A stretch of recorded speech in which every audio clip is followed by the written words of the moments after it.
Doctor Sivanthi Adithanar teachers training institute Tiruchendur இந்த ஆண்டிற்கான admission நடைபெறுகிறது.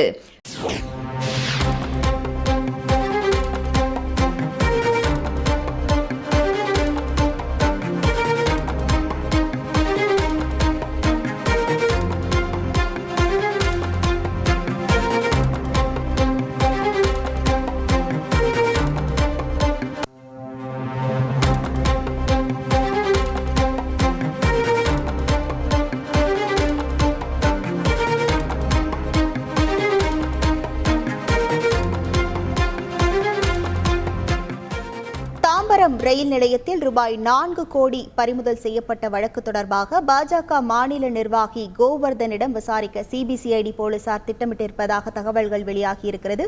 முழு விவரங்களோடு இணைகிறார் நமது செய்தியாளர் சாலமன். வணக்கம் சாலமன், எப்போது இந்த விசாரணையானது நடைபெற இருக்கிறது? மேலும் இந்த வழக்கு தொடர்பாக யார் யாரிடம் விசாரணை நடைபெற இருக்கிறது? முழு விவரங்கள் என்ன?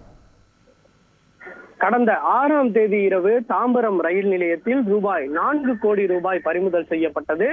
குறிப்பாக இந்த விவகாரத்துல சதீஷ், நவீன், பெருமாள் ஆகிய 3 நபர்களை தாம்பரம் போலீசார் கைது செய்த நிலையில இவர்களிடம் நடத்திய விசாரணையில பல்வேறு தகவல்கள் வெளியானது. குறிப்பாக தேர்தல் பணம் பட்டுவாடா செய்வதற்காக நெல்லை பாஜக வேட்பாளர் நயினார் நாகேந்திரனுக்கு சொந்தமான பணம் எனவும் இதை தேர்தல் பணம் பட்டுவாடா செய்வதற்காக கொண்டு செல்லப்படுவதாகவும் அவர்கள் வாக்குமூலம் அளித்த நிலையில இதன் பின்னணியில யார் யார் உள்ளனர் என்பது தொடர்பாக தாம்பரம் போலீசார் தீவிரமாக விசாரணை மேற்கொண்ட நிலையில இந்த வழக்கின் தீவிர தன்மையை கருதி இந்த வழக்கானது சிபிசிஐடிக்கு மாற்றப்பட்டது. சிபிசிஐடி போலீசார் டிஎஸ்பி சசிதரன் தலைமையிலான போலீசார் தீவிரமாக அனைத்து நபர்களிடம் முறைப்படி விசாரணை மேற்கொண்டு வருகின்றனர். ஏற்கனவே சுமார் 10க்கும் மேற்பட்ட நபர்களிடம் சிபிசிஐடி போலீசார் இதுவரை விசாரணை மேற்கொண்டு வாக்குமூலத்தை பதிவு செய்தனர். வாக்குமூலத்தை அடிப்படையாக வைத்து அடுத்த கட்ட நகர்வை நோக்கி இந்த விசாரணையானது நகர்ந்துள்ளது. குறிப்பாக நேற்று பெரம்பூரை சேர்ந்த சதீஷ் என்பவரிடம் விசாரணையானது நேரில் சென்று சிபிசிஐடி போலீசார் விசாரணை மேற்கொண்டுள்ளனர். குறிப்பாக இவர் இந்த பணத்துக்கு டிரான்ஸ்போர்டேஷன் என்று சொல்லக்கூடிய ஹெல்ப்பராக இவர் பணியாற்றி இருப்பதும் தெரிய வந்தது. யார் யார் எல்லாம் இதன் பின்னணியில் உள்ளாரோ என்பது தொடர்பாக விசாரணை மேற்கொண்டு வரும் நிலையில தற்போது பாஜக பிரமுகரான கோவர்தனுக்கு தற்போது விசாரணை மேற்கொள்ள சிபிசிஐடி போலீசார் திட்டமிட்டுள்ளனர். அபிராமபுரத்துல இருக்கக்கூடிய இவருக்கு சொந்தமாக இருக்கக்கூடிய ரெஸ்டாரண்டில் 1 கோடி ரூபாய் பணம் கைமாற்றப்பட்டிருப்பது தெரிய வந்ததை அடுத்து அவரிடம் ஏற்கனவே போலீசார் விசாரணை மேற்கொள்ள சம்மன் அனுப்பிய நிலையில அவரது மகன் ஆஜராகினார். மேலும் அவரது ரெஸ்டாரண்டில் நடத்திய சோதனையில சுமார் 1 லட்சம் ரூபாய் பணமானது பறிமுதல் செய்யப்பட்டது.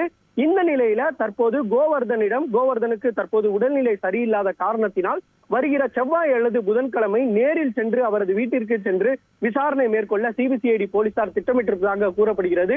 இவர்கள் அளிக்கக்கூடிய வாக்குமூலத்தை அடிப்படையாக வைத்து அடுத்த கட்டமாக நெல்லை பாஜக வேட்பாளரான நயினார் நாகேந்திரனுக்கு சம்மன் அளித்து அவரிடமும் விசாரணை மேற்கொள்ள சிபிசிஐடி போலீசார் திட்டமிட்டிருப்பதாக தெரிய வந்துள்ளது. உங்கள் முழு விவரங்களுக்கு நன்றி Solomon. Doctor Sivanthi Adithanar teachers training institute Tiruchendur. Admission என்கொயரிக்கு கீழே உள்ள லிங்கை கிளிக் செய்யவும்.